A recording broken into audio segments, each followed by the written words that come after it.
So we have seen how to access AWS using the Management Console, which is the web interface that we've done so far in this course.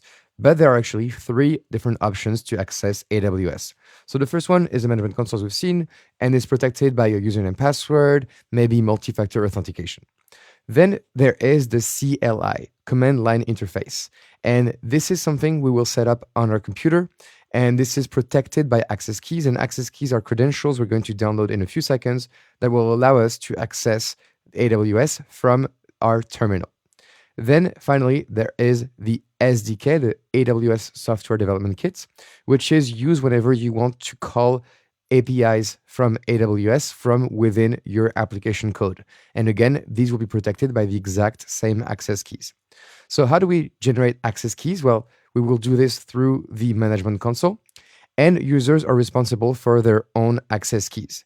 And access keys, from a user perspective, they are secret, just like a password. So if you generate your own access keys, do not share them with your colleagues because they can generate their own access keys as well. So really make sure that you treat your access key ID just like your username and your secret access key just like your password. You do not share them with other people. So when you go into the Management Console, you get access key, and there's a button to create access keys, and then it gives you the right to download it in the very second. And so, for example, here is a fake access key ID and a fake secret access key. And these, when loaded into my command line interface, would allow me to access the AWS API. And we'll do this in the hands-on in a second. So again, remember, I want to make sure that you don't have any security issues while doing this course or at work. Do not share your access keys. They are private to you. So if you're new to the cloud and programming and so on, or IT, then you might not know what's a CLI. So CLI stands for Command Line Interface. And the AWS CLI is a tool that allows you to interact with the AWS services using commands from your command line shell. So whenever you see some code where you type a command line and then it returns a result, for example, AWS S3 CP and so on, this is what we call the CLI. And we are using the AWS CLI because we start every command by the word AWS. Now, with this CLI, you get direct access to the public APIs of your AWS services, which is going to be very helpful in this course. And then using the CLI, you can develop scripts to manage your resources and automate some of your tasks.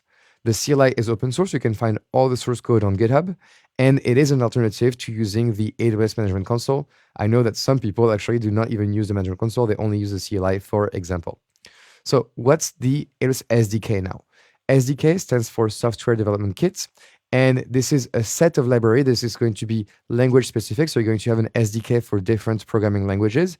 And similarly, it will allow you to access and manage your AWS services and APIs programmatically. But this time, the SDK is not something that you use within your terminal. It is something that you embed within your applications that you have to code. So your application will have the AWS SDK from within them.